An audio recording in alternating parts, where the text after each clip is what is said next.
hope we get an opportunity to see that today. Yes, indeed. And going directly into the game, ladies and gentlemen, may I present to you in the bottom of the map. There are no corners here, they are in the bottom and the top. It is the yellow Protoss player, Sjaak. His opponent, the legendary Zerg player. Awesome, big fan. I'm not going to go full out fanboy on this one. It is DIMAGA, who is of course playing Zerg. That's the worst when casters go full fanboy in the chat channels. They're like, "Hi, hi DiMaga, hey DiMaga, how are you? Hey man, how are you doing? Hey man, I'm a big. Hey dude, you're awesome. Hey man, how's it going?" I think we get it now. Yes. Yeah, but some people they do go full fan, especially some of the newer casters do. Sometimes it's quite entertaining to watch though, and generally the players, they don't mind. They just go high. They just go high and nothing else. Cool. So I try to not to get too excited. I try to imagine that this is a replay we're watching. So it's it's cool though. I mean, DiMaga is an awesome player. He's one of these guys who you say DiMaga, most people know who he is. He's one of the most popular players in Europe. And I mean, he's done such great things before. He's a DreamHack finalist. He made it to the round of 4 of WCS Premier League last year, and then went to Korea and kind of got his face smashed around in the season finals. But he had a really impressive run. And I mean, this guy, he is one of the best Zerg players around when he is playing his best. So the question is, how is he playing here today? Representing Team Rocket, of course. Some people called it a personal sponsorship, but now they've picked up Hyun. It's kind of becoming a little bit more like a team, so that's pretty awesome. And we do see very standard openings here. The pool first against the gateway first play, and DiMaga, he knows this is the gateway play now. He sees nothing on the natural, so he should start up with gas, but we have seen a few Zerg players opt to, despite seeing gateway expands, still play gasless and just play heavy queen and try and defend kind of 4-gate pushes that way.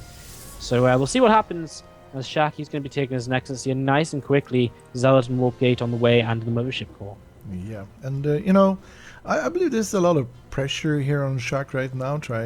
When facing such a good player with such a good track record, you always feel a bit inferior. But Sjaak is really good. I've seen him play at least once, and I think he won that one and did a really solid job of it that well. So I'm not that worried because, it's all it comes down to build and control. And from what I've seen from Sjaak, he might pull this off. You know what I love about the stronger color mod in Game Heart? My favorite thing about it is how the yellow Mothership Core looks. It actually just looks so amazing. Yeah, like really cool. it doesn't look as cool in red or blue or green or anything, but in yellow, I actually think it looks amazing. That's just me wasting time talking nonsense, but anyways. Interestingly, Sjaak is sneaking a probe out here, and I mean, it was spotted a couple of times by Lings, but he's finally managed to get it up to the right-hand side, and he's actually heading it right into a proxy location. This is the kind of place where, you would see some kind of either a proxy Stargate, but it's getting a little bit late for that, so maybe we just see proxy DTs here, or he just builds a pylon to go with his 4-gate attack. Now, he's put 4 gateways down, or 3 extra gateways to take him up to 4. DiMaga's spotted all of these. He's playing gasless still. He's taking a fairly fast fed base, so this is the kind of play that these gateways tend to try and punish. But we've seen Zerg players adapting to find ways to defend this. Yeah. It's, I feel like, I don't know, I'm trying to get a full read of the game right now. And as I said, it's open for everything right now. But I don't think there's going to be Dark Templars. It's too risky play. He's not actually going to proxy anything. He's just gonna attack though. He's gonna start warping in some zealots. His gateways are now kicking into warp gates, and 2 zealots and sentry, 3 zealots and sentry warp in, and his pylons are starting to creep closer now. 18 Lings on the way and a Rotron about to finish, and this is the kind of exact thing DiMaga needs. With good control, he should be fine here, and this is what I'm talking about. These guys, they've been finding ways to start making this work. His Overlord's finished just as his Roach Run finishes, so now he can make Roaches. As he sees this little bit of an army coming forward, that's exactly what you should start doing. 5 Roaches on the way, and Sjaak, he's gonna do some damage here. He's bound to, but his tech is very delayed, so if he doesn't do enough, he will find himself in a little bit of trouble. Force fields are going to be essential, but he kind of misses them, and that's a lot of links forward here. Wow, that was, I would say, really bad force fields, and This is bad, man. Yeah. I mean, the Roaches are now out. He's lost all but 1 sentry, and he can't really re-engage because he needs to keep his Mothership Core alive to recall. He's continuing to warp in units, though, but I mean, DIMAGA is just in such a good position. Does he pick off the sentry? No. Just gets away at the last moment there, but I mean, this attack shut down, and now Sjaak throws down an 8-minute Robo and Forge, and you can see he's kind of panicking. He's like, well, crap, I need to do something. I have no tech right yet. yeah, he's trying to get something to counter the Roaches, because right now he has nothing to actually do that much damage as necessary. But on the contrary, what Sjaak thinks DIMAGA is doing, DIMAGA is just chilling out, building a few more drones, and is building putting up some extractors, populating his bases. He's in no hurry to finish this game right away. He knows that he's one up on his opponent, but is Sjaak gonna move out again? Wow, that's brave. I mean, he's safe too because he's got this Mothership Core. He can recall quite easily, and honestly, it's good that he continues to pressure because if he can force any more units out of DIMAGA, he's going to keep the drone count low. You can see he's only 4 workers behind at this point, which is nice, and he'd like to keep it that way. And I mean, interestingly, he's not actually making any more workers. So what he might not do is not try and take a worker lead. He's actually currently boosting Immortals. He's going to go for an Immortal Sentry follow-up to this.